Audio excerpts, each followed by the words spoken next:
He is Buzz Williams, the head men's basketball coach at Texas A&M University, and as of very recently, SEC Coach of the Year is voted on by the AP after his first year at Texas A&M. So, Coach, I was looking forward to having you on. I was looking forward to this one in particular, and not just based on all of your coaching successes, but I consider you one of the most thoughtful and hardworking and strategic coaches out there. So I always appreciate our conversations. I'm always learning quite a bit after we talk. So thanks so much for taking out the time to join us here.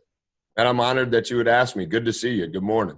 So I'll start with this one, considering I think I'll keep the trend going. I've asked you this one, I think, every time I've seen you. Plus, you got the bookshelf behind you. You're an avid book reader. Which three are you reading right now? What are the genres, and why are they the ones that you're reading right now? Yeah, so I read a book a week, and but I rotate each day throughout the day what I read. So one is always going to be spiritual. One is always going to be leadership-esque, business type. And then at night, I have to try to read something that'll help me go to sleep. The two I read during the day are obviously things that I can underline and highlight and take notes on, but I don't sleep great. So at night, I try to read something that'll maybe calm my brain down a little bit. So it's always those genres. I try to read one biography a month, just so that it's mixed up. I think sometimes reading someone's life story is a little different read and a different perspective than maybe the newest form of leadership or the newest, anything that would be business related. So sometimes once a month, I always read a biography as well.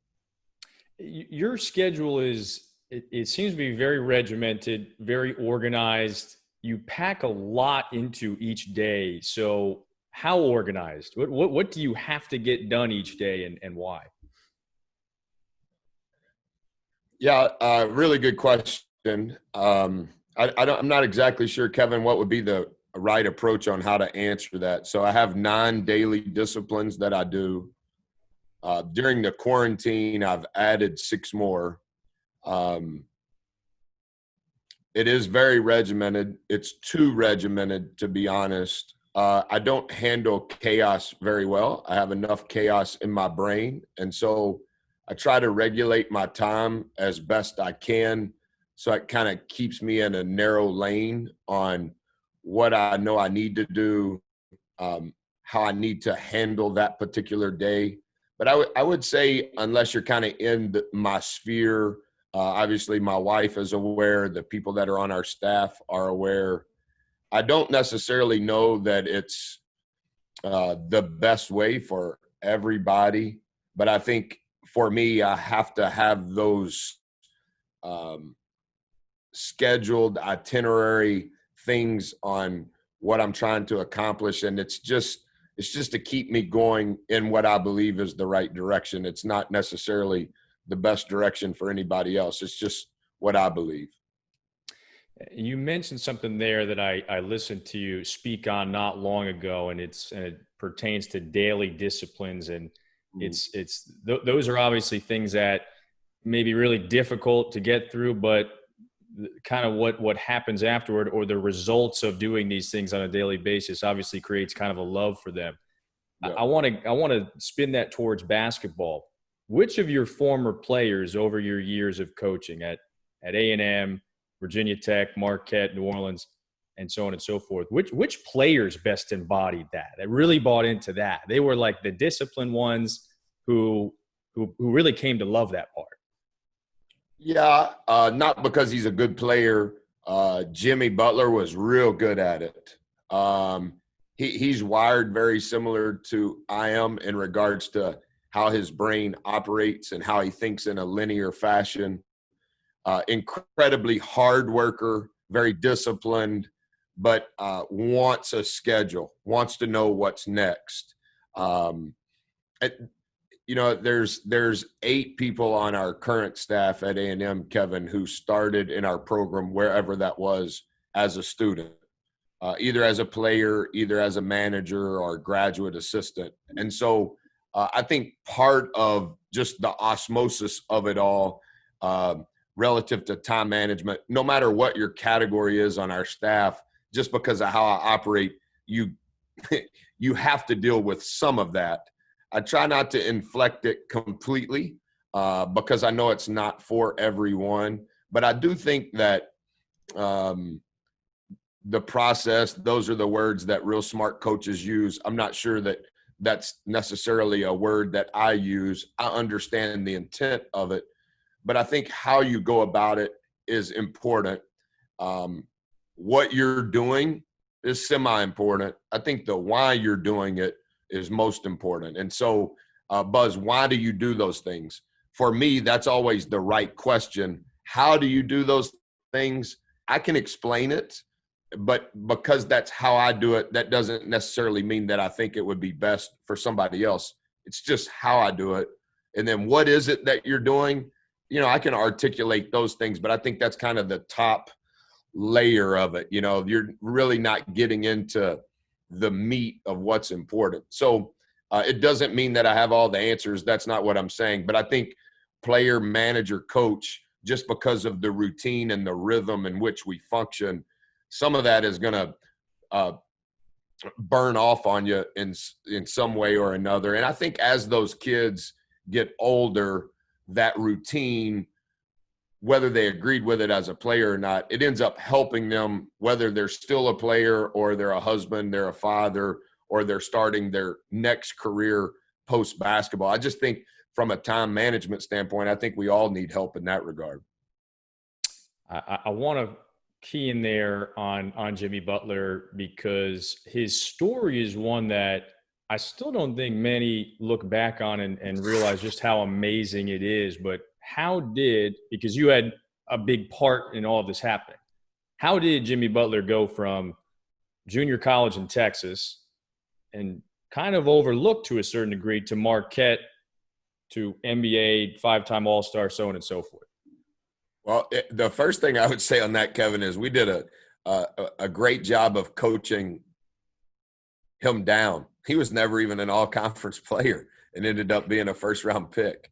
I do think, though, similar to what the last question was, I think how he went about his day and just the compound effort, the compound impact, the compound effect over a long period of time. And I don't know, maybe he's at the halfway point of his basketball career. Only time will tell that. But I think it's the compound effect. He's what doesn't get mentioned about Wesley Matthews, what doesn't get mentioned about some of those guys that are still playing. Jay Crowder, obviously, is still in the league playing with Jimmy.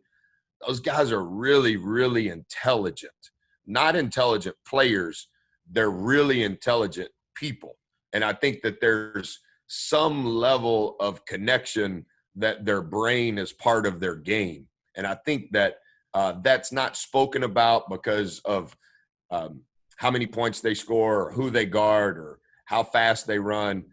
Man, if you're able to sustain and have success at any level in any industry, in my opinion, your brain is part of your game. And so as much as we exercise our body, how much are we exercising our brain? And then I think the next piece, and I think this is being revealed in what we're going through in our country, is how much are we exercising our heart? Like, what's our empathy level? What's our compassion level? And I think that all of those categories, not just your craft, everybody is going to give time to their craft if they want to be good.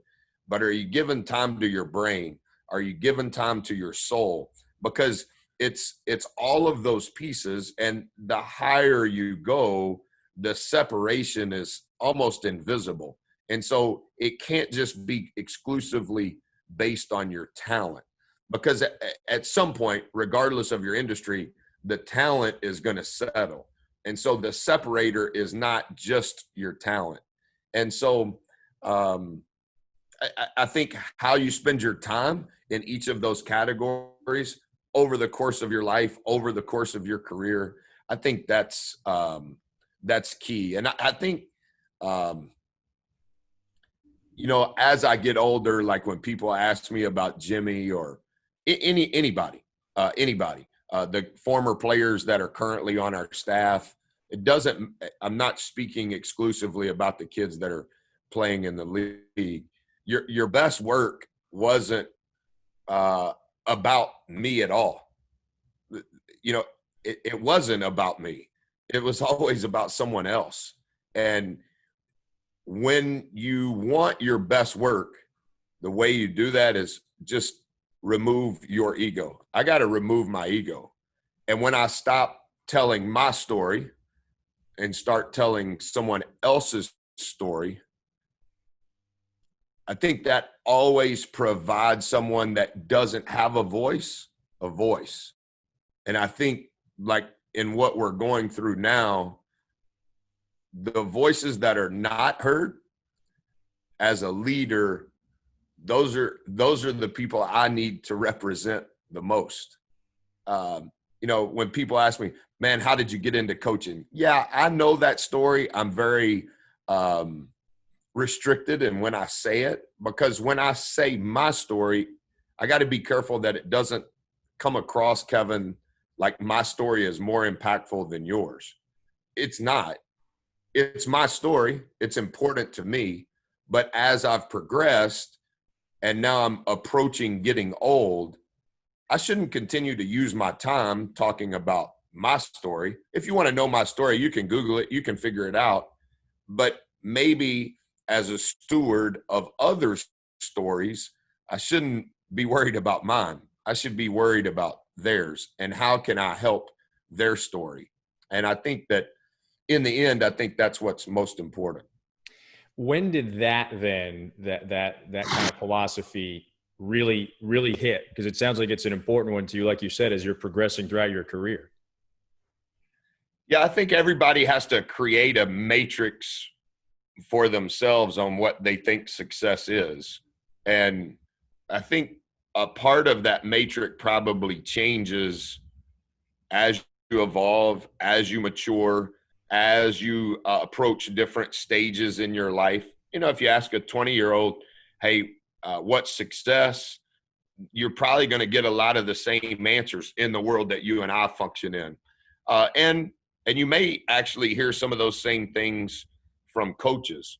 But I think each person has to create their own matrix for success. And in creating that matrix, I think you have to, for me, I think I've tried to find ways to move the numbers that I pay attention to the inside. The things that I used to look at on Twitter, the things a long time ago that I used to read in the newspaper, I thought, and at times they were a part of my matrix for success. Like I wanted my name to be in that. And I think that's why I've become maybe a little distant from opportunities to do this. I'm doing this, Kevin, because I think you really care about your craft. I think you try real hard. I think you study. I don't think you just show up and go, hey, what's going on, Buzz? What's the key to the game? The reason I said yes to this, I don't even know what the name of the podcast is. I didn't even know you had one. I don't know anything. But when they text me your name, I was like, oh, yeah, I know him. Yeah, if he wants to talk, I'll talk to him. It doesn't mean that I'm judging you or judging others. I just I think the way you measure yourself is how you measure others. Mm. And you assume that that's how others measure you. And that doesn't mean that measure is right. It doesn't mean that others understand that measure. And so I just kind of revealed to you my measure relative to saying yes to the podcast. It doesn't mean I'm right. And it just means that that's how I measure things. Do I measure things because of part of what happened in my career or part of my life story? Of course, all of that is mixed in, but I don't want to be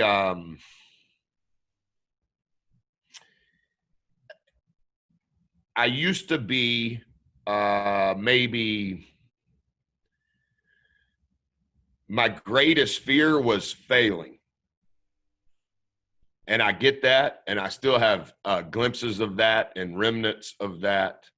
But now my fear is succeeding, or what other people think succeeding is, at the wrong things. It used to be fear of failure, and everybody has bits of that. A lot of people have lots of that. But now it's like, I just want to make sure that what I'm succeeding in is the right thing, not the wrong thing. And everybody has to figure out what that matrix is for them. But I don't want to succeed in the things in life that I don't think really matter. I think this one will kind of tie into what you're saying specifically in regards to basketball. What are the differences in the way you coach a team now compared to, let's go back, Marquette 2008? What are the differences as it relates to coaching a basketball team? Yeah, like dramatically different. I don't know, Kevin, that it would be 180. I think there's some things that haven't changed. The things that I think are most important, like repeated habits in our program. We call them traditions. So you have seen some of those traditions. We're going to pray across the floor after shoot around. If we're on the road, we're going to take a road game pick. Those are traditions. And so no matter what anybody thinks, no matter who's in the gym, if you're a new kid, an old kid, it doesn't matter. A tradition, we're not going to break. Habits, we'll mess up on, we'll forget. But a tradition, we're not going to change. So I think there's some things from 2008 that haven't changed on what I believe to be most important. But in 2020, are there things a lot of different? Yes. Is some of the strategy different? Yes. Some of the tactical pieces of what we do different? Yes. I think we've done a good job as a staff of evolving relative to how the game is changing, and then teaching, coaching the group that we have and trying to figure out a way to have success. Like how we played this year at Texas A&M, we've never played like that. How we played at year one at Virginia Tech, we ran a lot of Princeton stuff. And I would be the last person that Princeton would ever admit into school, much less play. But we kind of cobbled up the JUCO version of Princeton offense in year number one.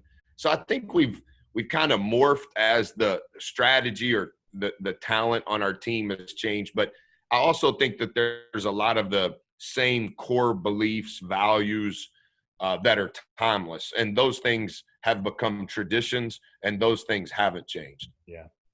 So, and you're referencing this year's team, which, the way you guys looked in November was definitely different than how you looked in February and March, across the board effort, so many things. And just to zoom in on that in particular, to me, a lot of that is buy-in, right? And your players talked a lot about that this year. How do you get buy-in? How do you achieve that buy-in from players? And even in this specific case, in such short order? Yeah. It's a credit to their parents. It's not a credit to me or our coaches. It's a credit to the kids that were on our team, their parents. You know bits and pieces of this. We were the worst ranked Power 5 team heading into December when the first net ranking came out. And then after Christmas, we were, according to Palm, we were predicted to lose every single SEC game. And since they've been doing that, you can research it. Since they've been doing that, no team that was ever predicted to lose every conference game has ever finished with a winning record. And obviously we didn't have a winning record at that moment, and we had bought 5 of those games. So the buy-in is, it speaks to the character of our kids and how their parents raised them. I think a lot of that also is the traditions, the things that I mentioned, the things that are timeless in what we believe in, regardless of result, regardless of the day of the week, we as a staff or as a program, we never gave in to, can we turn a blind eye to this and it might help us win a game? And if we win a game just for a moment, it would provide some level of relief. And so I think you have to be careful on doing things like that based on results. And because of the character of our kids and their willingness to show up every day, a little bit at a time, we got a little bit better. And it wasn't like our style of play changed. We started doing less, which maybe allowed us to be a little bit better. But it was a lot of fun. You know, when you're in the middle of a tornado, it never seems like fun because things are spinning so fast and you're in the eye of the tornado. So you don't know what's being kicked out and what's being thrown out. But when you have a chance to look back at it and the lessons that are available to learn, I learned so much from this group in regards to what they fought through. And I think that it also, and I said this publicly a few times, and I said it a lot to our team, I think it speaks to their character, which also speaks to Billy Kennedy, who was here, that recruited Chuck Mitchell, that recruited Josh Nebo, that recruited Savion Flagg, J.J. Chandler. It speaks to the type of kids that he wanted to be in his program. And so from the Jerry Palm prediction to, you guys won 10 games in the league. I think the last win was against a ranked Auburn team. That was a good Auburn team. You guys. That was a great game. Did you call that game? No, I did not. But you're right. That was a great game. And so obviously what could have been, you know, you have to leave those questions in the past. But so fast forwarding then, because now we're still in the midst of this unprecedented summer. I want to start with this, and I have a couple on this regard. What's a specific example of the biggest challenge for you and your program this summer, and then what's been the subsequent adjustment that you've had to make? Yeah, this has been like the rest of our country, in my opinion, unlike anything any of us have ever seen, unprecedented. And I'm not sure that on the backside of this, that things will go back to what it once was, so to say. I think those changes are lasting. And you know, like on change, Kevin, I think change is inevitable. I don't think we necessarily thought it was going to be the changes that we've all been through over the last 6 months. And not knowing when is this over, I think creates some fatigue in and of itself. It's almost uncertainty fatigue. You're dealing with it. I'm dealing with it. Our players are dealing with it. But change is inevitable. But growth is optional. And what I'm learning through all this, and I think our staff's done a really good job. Our kids have been locked in and engaged. Our kids are not on campus, haven't been on campus. We're not doing workouts. I know that is different than a lot. That's not to say we're right. But I think we're in the midst of significant change. Change is inevitable. Growth is optional. And we are currently in the midst of significant change. And I think if we're not ultra intentional in what we're doing, we'll give in to the change. And when you give into the change, it causes you to kind of shrink back. And I think the fatigue of all the uncertainty, it's such an unspoken heavy burden that it just causes you some days to go, man, I don't even know what to do.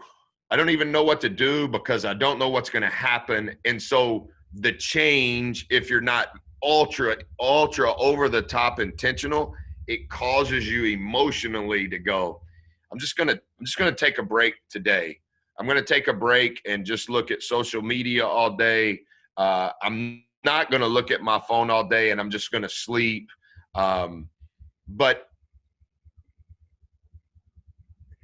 I think what will happen through this is that all of the growth or the potential growth will be based on who you are.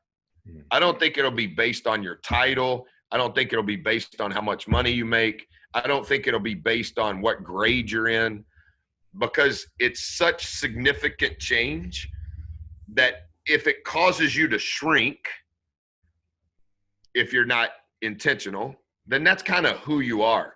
That's not where you're from. That's not based on how old you are. That's who you are. And so I think what we've tried to focus on is, instead of trying to be controlling or dictate what they do, what I've tried to focus on is, how can I help train them? How can I help equip them? And when I say train, like, how can you teach yourself, this is my mind playing tricks on me, like the song. This is things that I can't control. And how can I leave the things that I can't control? How can I not give my emotion to it? How can I not give my energy to it? And how can I be ultra intentional on the things that I can control? Because I know this is an opportunity for growth. It's an opportunity for me, not because I'm at Texas A&M, not because I'm the head coach. This is an opportunity for me to grow. And so I don't want to look at this and go, oh my goodness, when is a vaccine? Or, oh my goodness, are we going to play a season? I can't control those things, but I can control now. I can control how I spend my day. I can control where I give my emotion. And I think we have to be ultra intentional about the growth instead of shrinking from the change. And I think as leaders, how can I help my kids? My kids are going through the same things we're going through, but they can't articulate it in the same way. When am I going back to school? And how's my friends doing? And do I still have friends? And am I supposed to be scared? And they don't know how to say all of those things, but it's the perfect opportunity for me as their dad. Let me see if I can help equip you, because this is going to be in your children's history books. And when your children come home and tell you about COVID-19, I want you to think back to this 6-month period. Maybe it ends up being 12 months, and go, that was the best time in my life. I learned so much. I saw my dad more than I've ever seen him. I didn't even know who my dad was. I got to see my dad coach and ride to the game with him, but like, he was spending time with me. But yet my children's children are going to go, man, my social studies teacher said it was like terrible. Oh, yeah, it was. It changed the whole earth. It changed the world. But how I process it, my children, man, it was the time of my life. I learned so much, and I learned how to think, and I learned how to process, and I learned what was important, and I learned how to make sure that my priorities were where they should be. And so it's an opportunity. Like everything else, it's the lens in which you look through things. And I think the training and equipping our players, our staff, my children, that's what I've tried to focus on in this very unique time. Is it safe to say the second biggest challenge has been the insanity? Is it like, aren't these like Williams family workouts? Is it the insanity workout right now this summer? It's been so fun. This is a week. Let me think about it just for a second. Today is Friday when we're recording this. So Friday, 23 weeks ago is when we came home from Nashville. And so we train on Monday, Tuesday, Thursday, Friday. And I wake up before everybody and I train. And then the family wakes up and I got to have somebody to coach. So I coach them. If basketball doesn't work out, I think I'm going to apply it like Gold's Gym, or because I've gotten a lot of reps on training my wife, training our 2 girls, training our 2 boys. And they all 5 of them process that experience different. So insanity, we did that at Marquette a long time ago when I was unhealthy. We brought it back because there were a couple of team members that were tired of the weight training we were doing and wanted a change of pace. And so we brought Sean T in to the garage, and he didn't last very long, but he's still around, but it's not exactly how we started, which I knew it was going to turn into that. All right, so you mentioned Marquette again. I'm glad you reminded me to ask this one that I wanted to ask. So Big East basketball, late 2000s, early portion of this decade, how grueling was it? Yeah, I've been so fortunate. We do all these Zooms with recruits, and occasionally one of the dads will say, or even if one of their coaches is on, will say something about Marquette. And I'm like, yeah, coach, you remember Mr. Fitzgerald? Do you remember like back when what the Big East was? And of course seems like an eternity ago. I guess when I started at Marquette, I was 34. Well, I think by the time I was the head coach, I was 35 actually. And you think back to Jim Calhoun, Jim Boeheim, Rick Pitino. I mean, I think it was 4 Hall of Famers in the league at the same time. And then I think when I was hired at Virginia Tech, I was 40. I think that's right. Yeah, I was 40. And at that time, in my opinion, every coach says this, so my opinion doesn't matter more than anybody else's. I thought the ACC was the best league in the country. And I think our league now is heading in that direction. But, yeah, an uneven, unbalanced schedule. Coach Gavitt was running the Big East, the basketball side of it back then. It was just who's who. And, of course, I'm from a town of 1,000 people, so, like, I'd only seen those people on TV. But, man, it was such a good league, and the prep required for each game, the level of talent, the depth on each team. It was obviously when I'm old, I'll be able to embellish it maybe even a little bit more. Well, and not even just the leagues. Zoom in on your Virginia Tech, Mark. The jerseys are behind you. You had like former players of yours that have reached the league. Like you've got like a legit roster there. Yeah. If we could put together some of those guys all at once, we had I don't know if I've ever said this publicly. I may have said it to a couple of the beat writers when we were in Virginia.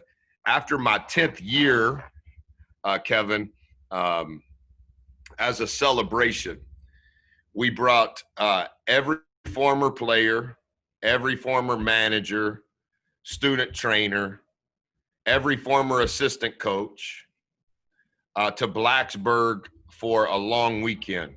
I brought everyone that I worked for when I was an assistant to Blacksburg, and then every AD, vice president, president who hired me as a head coach, they came to Blacksburg. And it was an incredible weekend. We played softball. They came to my house. We went to a restaurant, kind of had a banquet. We did all kind of really unique stuff. We had a Buzz's Bunch, which was always the first weekend in August, except for this year because of COVID. But the reason I wanted to say this was my boys this was 4 years ago now, maybe 3 years ago. And my wife is doing 1,000 things trying to help with all of this. There were over 150 people there, a lot of moving parts. So I called her one morning and I go, hey, can you bring the boys up to the office? The old guys are about to play open gym. And you remember Darius Johnson Odom. He was the MVP of TBT. It was Darius. It was Jimmy. It was Jay. It was Junior Cadogan. Dwight Bikes, who was on the TBT team, who's been in the league several years. I mean, it was a who's who, along with some of the Virginia Tech guys. And when Corey dropped off the boys, I said, hey, you guys just go sit up there on the balcony so you can watch it. And I'm taking them home after the open gym, and they were like, Dad, was Jimmy the best player? Like, because they think Jimmy's the best player, all-star, Olympics, et cetera. And I'm like, yeah, it's close, right? Kind of depends on what you're looking at or how you're determining who the best players were. But, yeah, very fortunate to have been able to be around those guys and what we were able to accomplish. It was a lot of fun. Well, I think it speaks volumes to what they mean, what you mean to them. They obviously want to come back and do all this. How about this one? I know we're running short on time. You mentioned something a little while back about just equipping your players, now with knowledge, with comfort, with so on and so forth. But you do that in many regards, not just basketball. So, there's the basketball development part of what you do, but this always intrigued me that you have you want these guys to get better. So there's professional and personal development as well. And there are sessions, not about basketball, but about filing taxes, about how to introduce yourself properly. So you do this professional and personal development as well. When did you say, all right, I want to start doing this, and why? I think we've done bits and pieces of it. It started as life lessons at Marquette each Sunday. And then when the season was going, we would always have what we called story time the night before the game. So I think there's always been parts of it. I think it's increased as the years have unfolded. When you say get better, that's on everything we print, that's on every shirt, that's in every clip that we make. When we say get better is not just for basketball. It's how can we get better in each category of our life? How can we improve mentally? How can we improve physically? How can we improve emotionally? How can we improve spiritually? And we want our program not to just be based on the development of who they are as a player. I think we have evidence that we have a good idea how to do that. We want our program to be the number one total development program.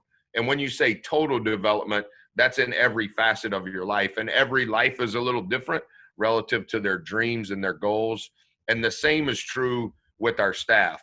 It's not just about the players, it's about everybody in the program. And so you have to have a vision on the path of getting better. Number one, you got to have a vision. You got to create a vision for what is best for Kevin. How are we going to develop a plan for Kevin to get better in each part of his life? And then Kevin has to have some level of ownership in that vision. And so when we're talking to Kevin, hey, Kevin, what do you want to do as a player to improve? What do you want to do as a person to improve? So we have to be intentional about Kevin being involved. It's not my plan for Kevin. It's Kevin's plan for himself on each category of his life. So create a vision for Kevin. He's got to have ownership in that vision. And then what my role becomes is how can I keep Kevin connected to that vision? And so in truth, that's all I become. I'm just helping Kevin stay connected to his vision. Now, Kevin, you remember when we were talking about how you were going to get better mentally, this was what you talked about. I'm not upset with you. I'm just trying to ask you at this moment in time is what you're doing, how you're going about it, whatever that specific situation is. Are you getting better? Because my responsibility, remember, I'm supposed to keep you connected to that vision. Remember, we have a lot of different charts that we keep. Remember, this is what you said right here. And then the last thing is, if I can keep you connected in each category of that vision, now you will own that.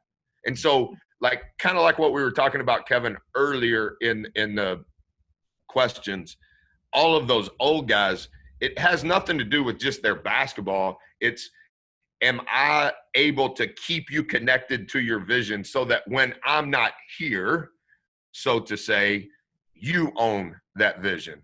And that's our program.